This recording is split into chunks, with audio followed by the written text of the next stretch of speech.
Fascinating 61-12 victory over Westchester in the PSAC championship game. Today, it's the rematch in a Week 2 crossover showdown from Farrell Stadium. Hello and welcome to our coverage here on the Sports Fever Television Network. So glad to be with you. John Schaefer, pleased to be joined by Emory Hunt. We're getting set for football this afternoon. It is a hot day for football and for Slippery Rock, really a new season guided by a new quarterback in Don King III. Yeah, it's a hot day indeed, and Don King III is a great graduate transfer coming from Sam Houston State, playing in an outstanding offense here at Slippery Rock. So expect to see a lot of running, expect to see his passing game progress, and a great day offensively. Meanwhile, Westchester really happy with their offensive line. They're returning a ton of starters, led maybe by a pro prospect in Doug Gilbert. And we know Doug Gilbert is an outstanding left tackle and does a great job on the move at 6'4", 345. What we're looking to see from him today is how well he can do from a pass protection standpoint, in addition to his outstanding run blocking. He's going to be a great player for a very long time. These teams have met each of the last 3 years, and they've won one each heading into year number 3. We'll have football up next right here on the Sports Fever Television Network.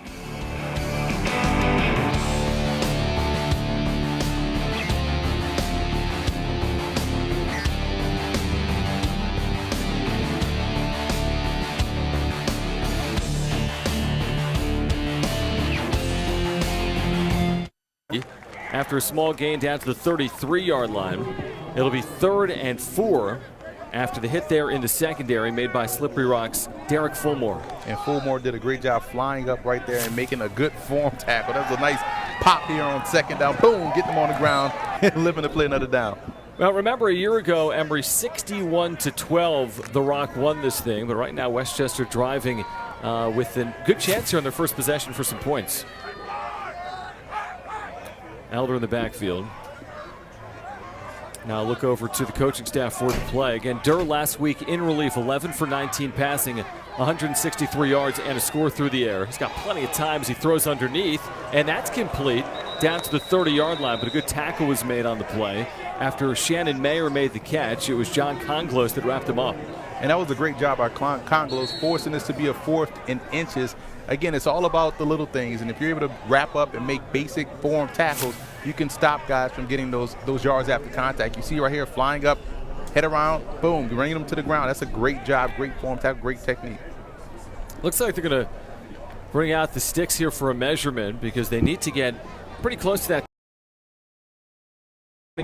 Defense.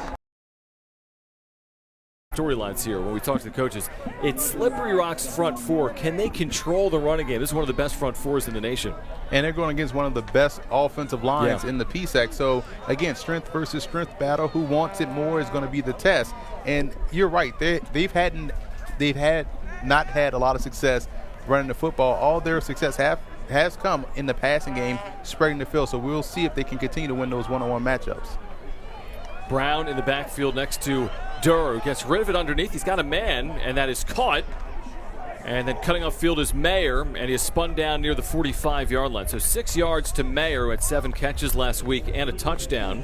And Westchester's got a 3rd and short. It felt like that throw took forever to get there from the right arm there of Durr. And it was a smart decision because he went through 3 options before he came back to his outlet on the sideline and was able to get positive yards and not take the sack. And they'll do this, the sneak, a couple of times. It's a 4-yard gain. Actually, is that Moriarty that's checked it? It's Pat Moriarty into the game that took off there and picks up a couple of yards. So a one-play package there for Moriarty. It's Durr that runs more often than Moriarty, and it's 2nd down as Durr checks back in. Yeah, they tried to catch the defense a little bit off balance, thinking they were going to go quick, no huddle, and throw the football, but they ran the quarterback draw. You just do this to keep the defense honest. But again, great job understanding and recognizing by the Slippery Rock defense and making a play. Under center now, Durr. Fakes it to Class. He's pressured, throws for Mayer, and it's caught for a score. He took the hit, and Mayer's got his 2nd touchdown of the season. It's a 28-yarder, and we're tied up. I told you, this passing game has a little bit of something to it, and you saw it coming off the play action. That's what happens when you run the football effectively. You come off play action, and he only had a fraction of a second to make that play and was able to throw it right down the seam, splitting the 2 defenders for the touchdown. Now the point after for Paulson to give Westchester potentially their first lead of the day. And here's the kick. And it is up, and it is through. And Westchester, with 90 seconds to play now, leads thanks to that throw from Andrew Durham.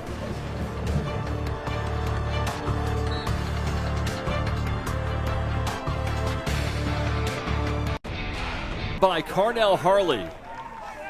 It's a very impressive drive by Slippery Rock. You've seen a little bit of the running game, both by the tailback and also by Don King III.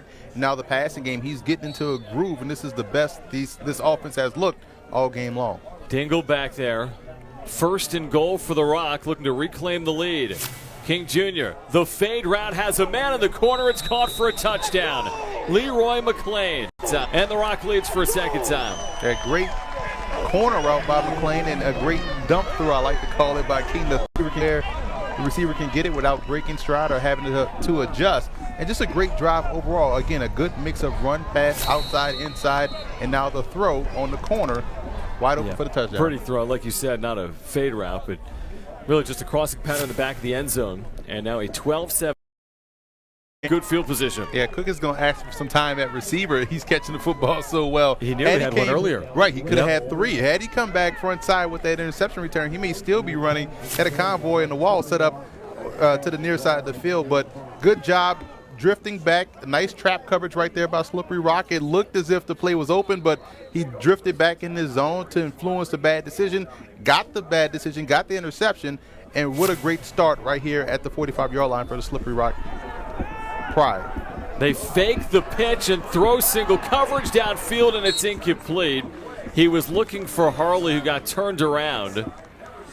Well-designed play, and it's a good play after the turnover to take that shot, but now 2nd and 10.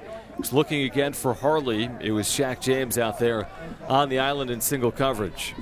And that was a great throw, quite honestly. I mean, you put it in a position where the receiver had to go make a play, and Harley is 6'6", 203. You expect him to make that reception. Now handoff, Shamar Green, a big hole. He may go. He's heading for the house inside the red zone and tripped up inside the 10. Green is now the school's all-time leader in rushing.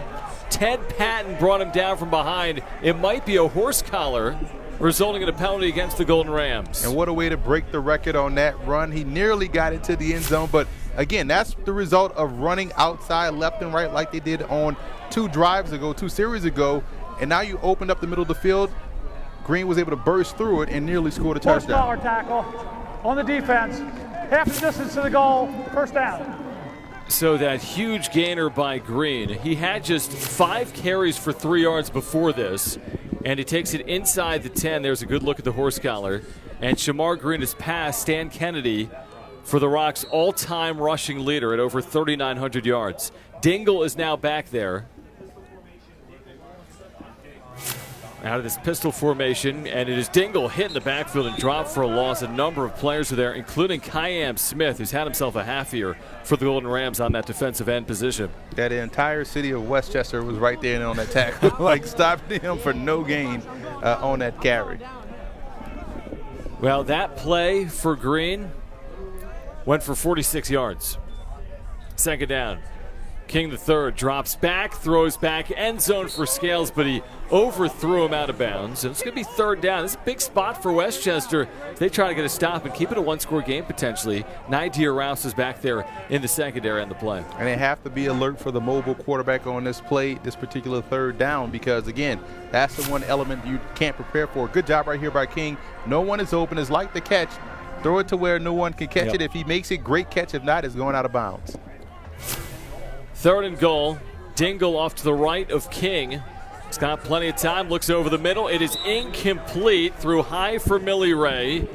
And Westchester's defense gets a stop after the long run from Shamar Green. Again, Rouse was there in coverage. And that was a throw King would love to have back because he had the slant open, a lot of space in front of him. Just put it a hair above him to where he couldn't extend and make the play. But great job out Westchester to force a 3-and-out in this red zone area to force a field goal, which we've seen them block 2 extra points. Yeah, a 23-yard attempt off the hash. They've had 2 missed PATs you allude to. This to make it an 8-point lead. And this kick is up, and this one for the first time today is good. And Slippery Rock extends their lead to 15-7 midway through the 2nd on the Sports Fever Television Network.